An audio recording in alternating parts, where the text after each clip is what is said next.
Guys, ada kabar gembira nih. Setelah kita mengalami cukup koreksi yang cukup dalam ya beberapa hari yang lalu ya, kini market sudah mengalami rebound. Bahkan udah menyentuh di angka lebih dari 6.000 ya, walaupun sedikit. Nah, kemarin kan kita tahu bahwasanya market itu kan menyentuh koreksi yang cukup dalam sampai ke 5.800 ya. Nah, sekarang itu udah menyentuh ke angka 6.000-an ya teman-teman. Hal itu diakibatkan oleh salah satu kabar gembira ya teman-teman dari S&P Global. Salah satunya bahwasanya market kita tidak akan diturunkan ke frontier market, masih tetap ratingnya di BBB ya teman-teman, seperti itu. Hari ini 13 Juli 2026, S&P Global kembali mempertahankan rating kredit Indonesia ke level BBB dengan outlook stabil teman-teman, seperti itu. Itu cukup suatu hal yang menggembirakan bagi kita investor, apalagi investor retail teman-teman. Nah, kenapa demikian? Oke, kita bahas ya. S&P menilai kondisi ekonomi Indonesia itu masih aman teman-teman. Memang lagi banyak tekanan, tapi mereka melihat itu hanya sementara, bukan karena fundamental ekonomi kita yang rusak. Kenapa Indonesia lagi ditekan?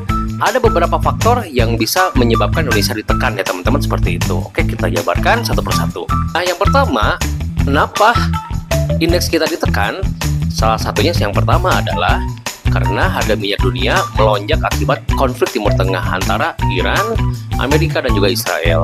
Dan yang kedua, rupiah sempat melemah tajam terhadap dolar AS. Dan yang ketiga, suku bunga BI masih tinggi untuk menjaga stabilitas rupiah. Seperti kita ketahui bahwasanya BI udah beberapa kali menaikkan suku bunga untuk menstabilkan rupiah kita teman-teman, seperti itu. Dan yang keempat, beberapa kebijakan pemerintah yang dinilai masih menimbulkan ketidakpastian sehingga investor memilih menunggu, seperti wait and see ya teman-teman, seperti itu.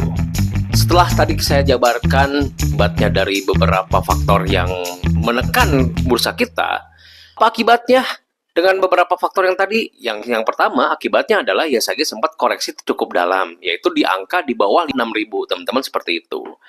Yang kedua, rupiah juga ikut tertekan, bahkan rupiah saat ini sudah menyentuh ke angka 18.000. Tapi S&P justru melihat kondisi ini masih bisa dipulihkan teman-teman. Bukan suatu hal yang ibaratnya mah permanen teman-teman. Saya juga yakin seperti itu teman-teman, karena mungkin pemerintah juga tidak mungkin tinggal diam teman-teman, akan memperbaiki seluruh masalah yang ada di bursa kita teman-teman. Kenapa S&P Global masih optimis dengan market kita? Salah satunya adalah satu, ekonomi kita diproyeksikan tetap tumbuh sekitar di atas 5%.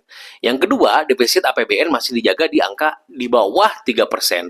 Pemerintah mulai melakukan efisien belanja, salah satunya MBG. MBG kan udah dipotong tuh anggarannya teman-teman, salah satunya untuk mengefisiensi anggaran APBN teman-teman, seperti itu. Dan yang keempat, reformasi sektor mineral